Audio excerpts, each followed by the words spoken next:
नमस्कार दोस्तों, मैं हूं पीयूष सिंह गहरवार और आप सभी का स्वागत करता हूं अपने YouTube channel Balaji programming academy पर। दोस्तों, आज हम बात करने वाले हैं डीएसए के बारे में। असल में डीएसए की जड़ क्या है?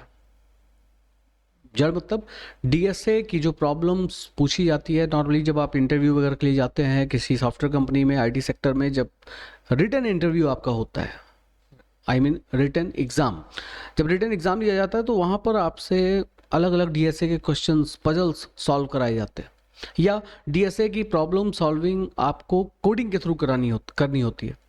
मतलब कोई एक पजल दे दिया जाएगा आपको, कोई एक टास्क दे दिया जाएगा डीएसए का, उसको सॉल्व करना होता है आपको सी प्लस प्लस या जावा, जो भी लैंग्वेज आप प्रेफर करते हैं, उस लैंग्वेज का प्रोग्राम बनाकर, कोड बना करके उस प्रॉब्लम को आपको सॉल्व करना होता है। और अधिकांशतः डीएसए के प्रॉब्लम को सॉल्व करने के लिए एरे का यूज़ किया जाता है, ठीक है, और ख़ास तौर पर 2 डायमेंशनल एरे का।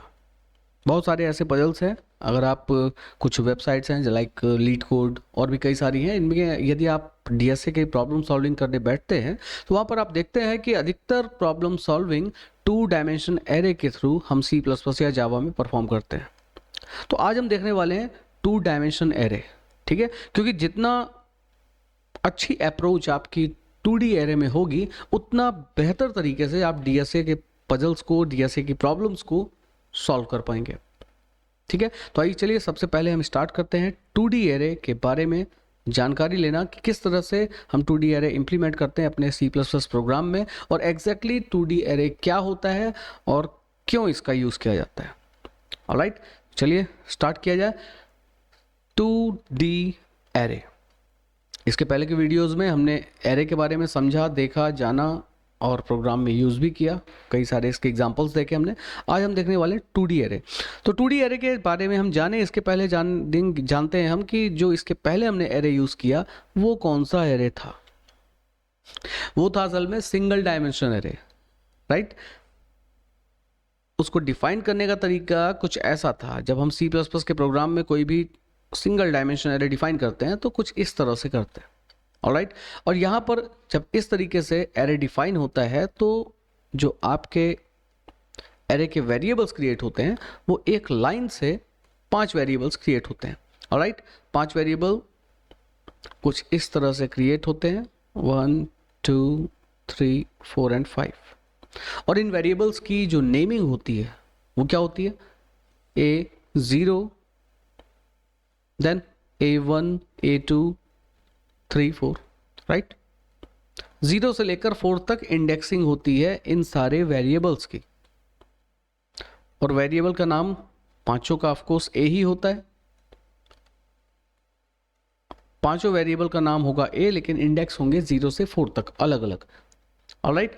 तो यहाँ पर आपको एक चीज देखने को जो मिल रही है वो क्या मिल रही है कि ये जो 5 वेरिएबल्स क्रिएट हो रहे हैं एरे के अंदर वो सब एक ही डायरेक्शन में हो रहे हैं, ऐसे या ऐसे, ठीक है।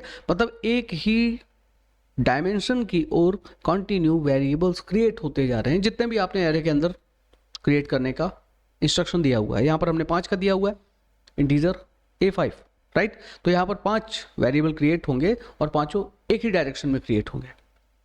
लेकिन इसी वजह से चूंकि एक ही डायरेक्शन में सारे वेरिएबल्स क्रिएट होते हैं इसलिए इसको कहा जाता है सिंगल डायमेंशन एरे। और जब हम वेरिएबल 2 डायमेंशन में क्रिएट करते हैं, हॉरिजॉन्टल एंड वर्टिकल, उसे कहा जाता है असल में 2D array, 2 dimensional array, right. आप में से जो मैथ्स के स्टूडेंट हैं तो ऑफकोर्स उन्होंने मैट्रिक्स पढ़ा होगा, याद होगा आपको, 11th 12th क्लास में आपने पढ़ा होगा मैट्रिक्स।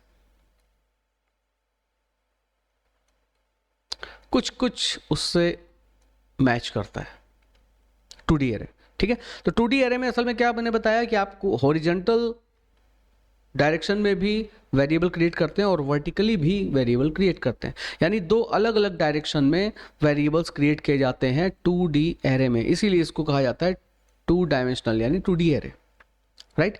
अब जब यहाँ पर बात आ रही है कि हमको हॉरिजॉन्टल भी क्रिएट करना है, वर्टिकल भी क्रिएट करना है, तो हमें दोनों डायरेक्शन के नंबर्स बताने होंगे। मतलब हॉरिजॉन्टली कितने वेरिएबल बनाने हैं और वर्टिकली कितने वेरिएबल्स बनाने हैं, राइट। जैसे अब इसमें क्योंकि दोनों डायरेक्शन में कितने कितने वेरिएबल्स हमें क्रिएट करने हैं, तो हमें यहाँ पर दो इंडेक्सेस देने होंगे। जैसा कि यहाँ पर हमने देखा कि जब हम सिंगल डायमेंशन एरे बनाते हैं तो सिर्फ हम एक इंडेक्स देते हैं, कोई भी नंबर दे दिया वो हो गया इंडेक्स, उतने वेरिएबल क्रिएट हो गए, ठीक है। लेकिन जब हम 2D एरे डिफाइन करते हैं तो यहाँ पर तरीका थोड़ा सा चेंज हो जाता है। कैसे? ऐसे, यहाँ पर हमने वेरिएबल डिफाइन किया सपोज a नाम का, अब यहाँ पर हमने इंडेक्स डिफाइन किया 3 और एक और इंडेक्स डिफाइन करना होगा। जरूरी नहीं कि 3 3 ही दिया जाए, 3 4 3 5 2 9 कुछ भी दे सकते हैं, ठीक है। बट ये ध्यान रखना है कि कौन सा इंडेक्स किस डायरेक्शन में वेरिएबल्स क्रिएट कर रहा है। तो यहाँ पर जो पहला इंडेक्स है यानी कि 3, ये इंडेक्स बताता है नंबर ऑफ रोज। जो आपका 2D एरे बनने वाला है उसमें रो कितनी बनेगी, 1 2 3 4, राइट। और जो सेकंड वाला इंडेक्स होता है ये बताता है number of columns in 2D array. Clear? Example के लिए जैसे यहां पर हमने क्या डिफाइन किया हुआ है, A33, राइट। तो इसका मतलब ये हुआ कि 3 रोज क्रिएट होने वाली हैं और 3 कॉलम्स क्रिएट होने वाले हैं। यानी जब आपका एरे बनेगा और एरे के वेरिएबल्स क्रिएट होंगे, वो कुछ उनका जो मेमोरी रिप्रेजेंटेशन होगा वो कुछ ऐसा होगा।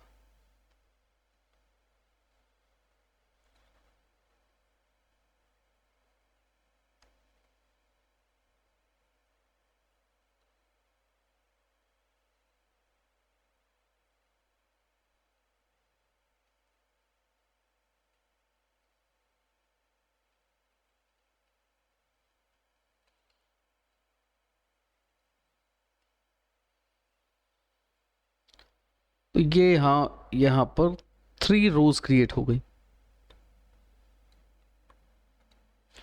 क्लियर? यहाँ पर जैसा कि मैंने बताया कि आपका जो पहला वाला इंडेक्स होगा 3, ये क्या डिफाइन कर रहा है कि रोज कितनी क्रिएट हो रही हैं। तो यहाँ पर ये हो गई आपकी row number 0, row number 1 and row number 2, 3 rows create हो गई। और कॉलम कितने आपने बताए, कॉलम भी आपने बताया कि 3 क्रिएट होंगे, ठीक है। कॉलम में भी आपने 3 दिया हुआ है, इट मीन्स यहाँ पर 3 कॉलम्स भी क्रिएट होने वाले हैं।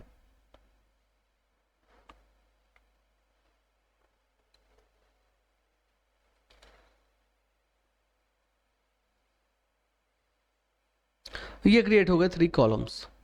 कॉलम के नाम भी 0 से स्टार्ट होंगे, यानी ये column number 0, column number 1 and column number 2, 3 rows 3 columns. तो इस तरह से मेमोरी रिप्रेजेंटेशन होगा 2D एरे का, 3 रो 3 कॉलम। अब बात आती है कि ठीक है 3 रो बन गई, 3 कॉलम बन गए, लेकिन ये जो वेरिएबल्स बन रहे हैं वो कितने बन रहे हैं। यहाँ पर वेरिएबल आपको दिख रहे हैं, ये जितने भी अलग अलग ब्लॉक्स हैं ये वेरिएबल्स हैं एक्चुअली, राइट। तो यहाँ पर यदि हम वेरिएबल की बात करें तो वेरिएबल 9 बन रहे हैं, ठीक है। जैसे मैट्रिक्स में यदि आप 3x3 की मैट्रिक्स क्रिएट करते हैं तो टोटल इसमें एलिमेंट, नंबर ऑफ एलिमेंट्स कितने होते हैं, 9। असल में दोनों को मल्टीप्लाई कर दिया जाता है, सिंपल सा कॉन्सेप्ट है। अगर आपने 3x4 का मैट्रिक्स बनाया यानी 3 रो 4 कॉलम, तो 3 4 12, यानी 12 नंबर्स उसमें स्टोर रख सकते हैं हम, राइट। तो जो मैट्रिक्स का कॉन्सेप्ट है सेम कॉन्सेप्ट यहां पर 2D एरे में भी होता है, राइट। अब यहां पर यदि हम बात करें कि ये जो 2D एरे हमने बनाया है, तो इस 2D एरे में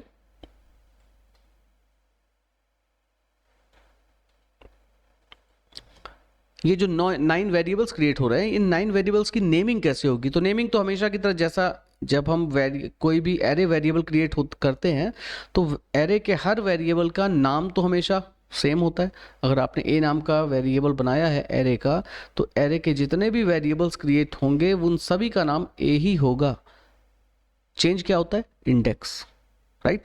अब यहाँ बात करते हैं इंडेक्सिंग। इंडेक्सिंग क्या होगी फिर इनकी इंडेक्सिंग, यहाँ पर भी रूल मैट्रिक्स का ही फॉलो किया जाता है। मैट्रिक्स में हम हर एलिमेंट की लोकेशन को रिप्रेजेंट कैसे करते हैं, पहले हम रो का नंबर लिखते हैं, number of row, then number of column. बात समझ में आई? कहने का मतलब यदि हम पहले वाले वेरिएबल की इंडेक्सिंग करें तो सबसे पहले हम क्या लिखेंगे, फर्स्ट इंडेक्स में हम लिखेंगे नंबर ऑफ रो, मतलब ये जो आपका ए वेरिएबल है, ये कौन सी नंबर की रो में सिचुएटेड है। तो यहाँ पर 0 नंबर की रो है, तो यानी यहाँ पर आएगा 0। ठीक है, अब सेकेंड नंबर के इंडेक्स में हम क्या रखेंगे, कॉलम का नंबर, तो कॉलम भी 0 है, तो दोनों हो गए 0 0। मतलब इस पूरे वेरिएबल की अगर हम नेमिंग देखें तो क्या हो रही है, A 0 0, राइट। अब यदि हम बात करें इस वेरिएबल की, यहां पर ध्यान दीजिएगा, इस वेरिएबल की नेमिंग क्या होगी, यहां पर रो नंबर क्या है, रो नंबर 1, तो यहां पर पहला इंडेक्स होगा 1 और कॉलम नंबर है 2, तो ये हो जाएगा 2, यानी इस वेरिएबल का नाम होगा A12, राइट। अब यदि इस वेरिएबल की बात करें तो यहां पर रो नंबर 2 है एंड कॉलम नंबर है 0, ये 0 हो गया, क्लियर। यहां पर रो नंबर है 1 और कॉलम नंबर भी है यहां पर 1, तो ये हो गया A11। या row number 0 and column number 2, ये हो गया A12 A02। यहां पर हो गया रो नंबर 0 कॉलम नंबर 1, यानी कि वेरिएबल कहलाया A01। ये है row number 1 but column number 0, तो ये हो गया A10। ये क्या कहलाएगा, 2 एंड कॉलम नंबर 1, राइट, यानी कि A21। और ये है रो नंबर भी 2 एंड कॉलम नंबर भी 2, यानी कि इस वेरिएबल को हम बोलेंगे 22, क्लियर।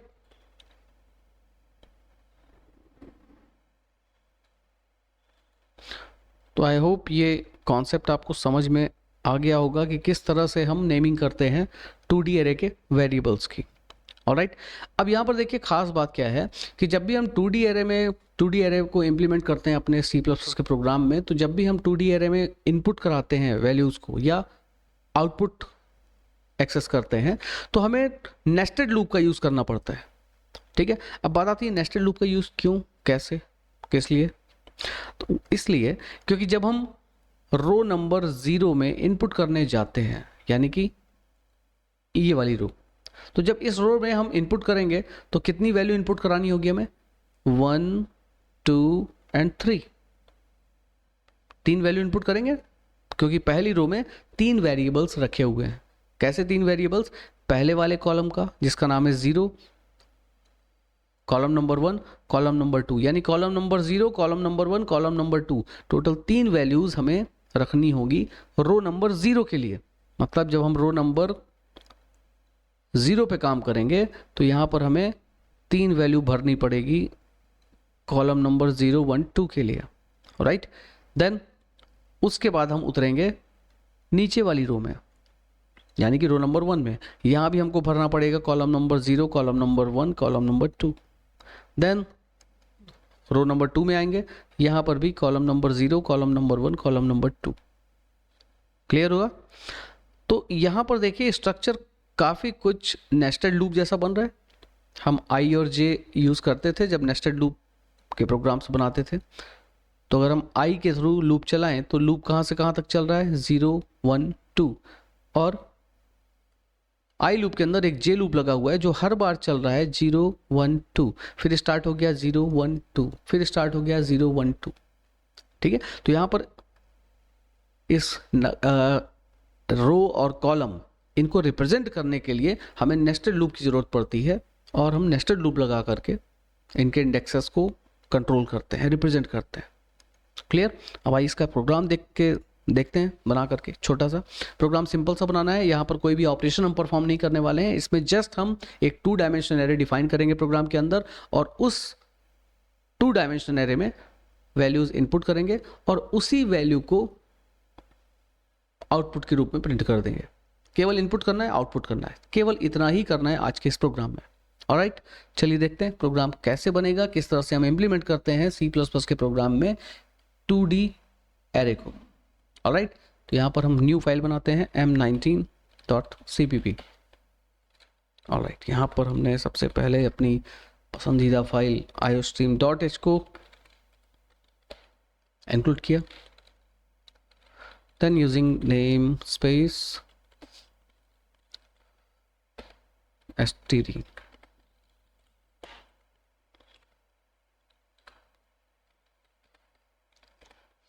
तो यहाँ पर सबसे पहले तो एक हमने वेरिएबल डिफाइन किया एरे टाइप का A33।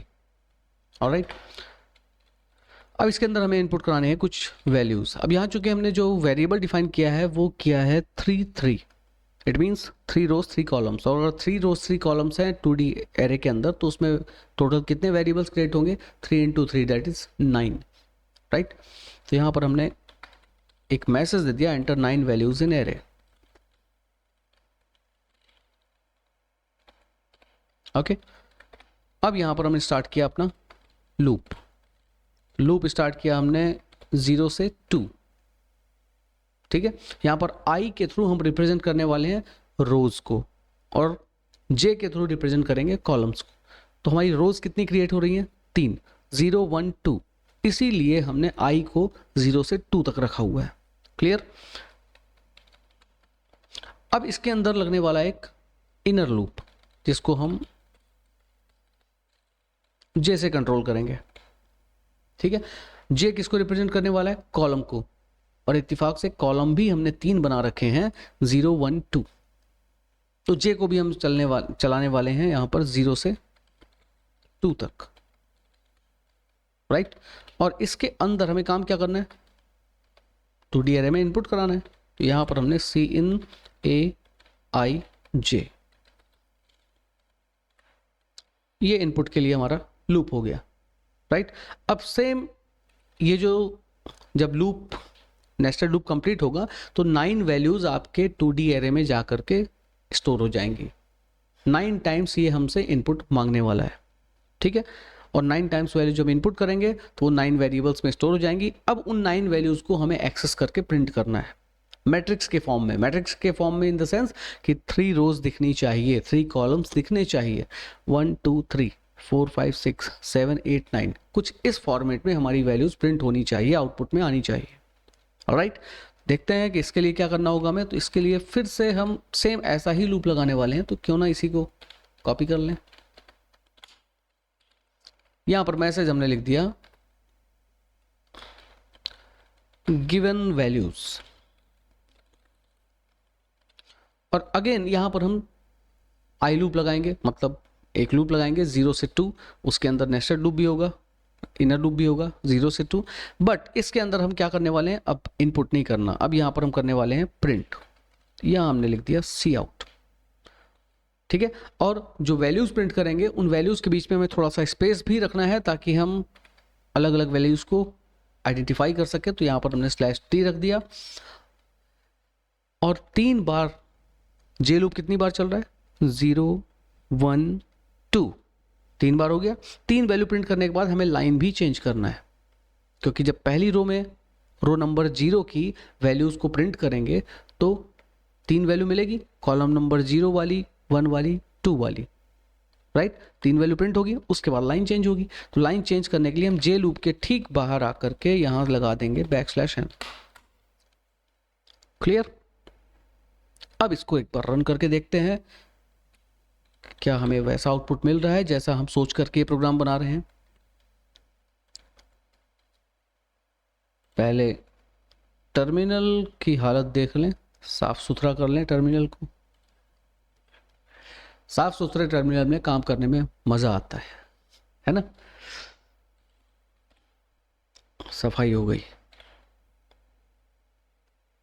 चलिए, अब सबसे पहले काम क्या होने वाला है, यहाँ पर आपसे 9 वैल्यूज इनपुट में मांगी जाएगी। ठीक है, एंटर 9 वैल्यूज इन एरे।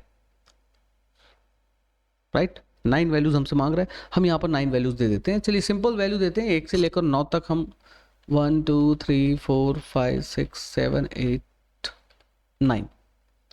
ये देखिए 9 की 9 वैल्यू यहाँ पर आउटपुट के रूप में हमें मिल रही है, और 3 रो 3 कॉलम के फॉर्म में मिल रही है। मजा आया होगा, जिसने शुरू से अंत तक ध्यान से देखा होगा उसको डेफिनेटली मजा आया होगा। ठीक है, अब बात आती है हमने कैसे ये प्रिंट किया। क्या ऐसा चल रहा है क्वेश्चन दिमाग में? तो ये प्रिंट किया हमने ऐसे, सिंपल है। आइए इस प्रोग्राम को समझ लेते हैं थोड़ा सा स्पीड से।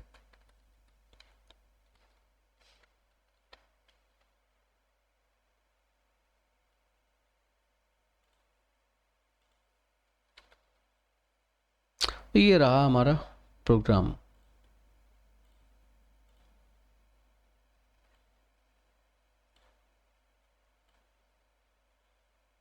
बहुत ही सिंपल प्रोग्राम है, कोई यहाँ बहुत लॉजिकल काम किया नहीं हमने, जिसको समझने के लिए काफ़ी दिमाग की एक्सरसाइज करनी पड़े, ऐसा कुछ भी नहीं है यहाँ पर। यहाँ पर देखिए सबसे पहले हमने क्या किया हुआ है, A33, राइट, 3x3 यानी हमने 3x3 का एक 2D एरे बनाया हुआ है, राइट। अब इसके बाद 9 वैल्यूज एरे, ठीक है, ये मैसेज आ जाएगा। इसके बाद आई की वैल्यू जो चल रही है 0 से 2 तक, राइट, मतलब यहाँ पर हमने जो लूप लगा रखा है आई का, वो चल रहा है हमारा 0 and 1 and 2। और इसके अंदर जो लूप हमने लगा रखा है इनर लूप जे वाला, ये भी चल रहा है 0 से 1 2। अब यहाँ पर काम क्या होने वाला है, जब आई की पहली बार वैल्यू होगी 0, ठीक है, लूप के अंदर पहुंचेंगे, लूप के अंदर जे लूप लगा हुआ है, जे चलेगा 3 बार 0 1 2। फिर जब 3 बार ये कंप्लीट हो जाएगा चलकर, तब ये वापस घूमकर आई जाएगा और आई की वैल्यू को 1 किया जाएगा। देन अगेन जे लूप चलेगा 0 1 2, फिर आई की वैल्यू होगी 2 और फिर से चलेगा 0 1 2 जे वाला लूप। क्लियर है? यानी कि यहाँ पर जब आई की वैल्यू फर्स्ट टाइम होगी 0, तब आपका जे लूप 3 बार चलने वाला है, 3 बार रिपीट होगा और जे की वैल्यू क्या होने वाली है 0 1 2। देन जब 2 कंप्लीट हो जाएगा तब वापस घूम करके रिपीट होगा आई लूप और आई की वैल्यू हो जाएगी 1 और फिर से जे लूप 3 टाइम्स रिपीट होगा, वैल्यू होगी 0 1 2। देन अगेन रिपीट होगा आई लूप, आई की वैल्यू 2 होगी और जे लूप फिर से 3 बार रिपीट होगा 0 1 2 वैल्यू के साथ में। तो कुछ इस तरह से लूप चल रहा है। और ये जो आपके सामने वैल्यूज लिखी हुई हैं, ये है किसकी वैल्यूज, आई और जे की। अब इन्हीं वैल्यूज को ध्यान में रखते हुए हमें यहाँ पर इनपुट करना है।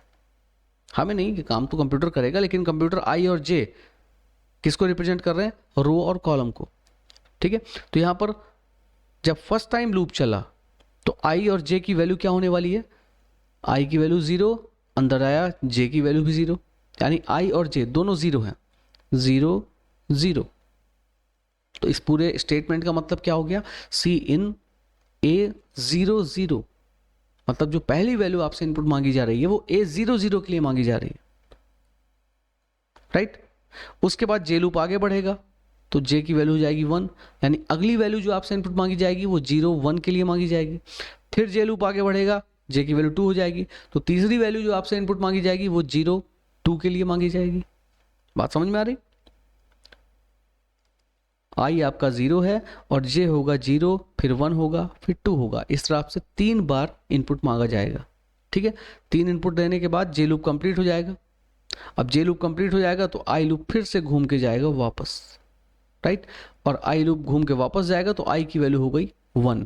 फिर लूप के अंदर आए, अंदर फिर से जे मिला, ये फिर से 3 बार चलेगा, 3 बार रिपीट होगा और वैल्यू क्या होगी 0 1 2।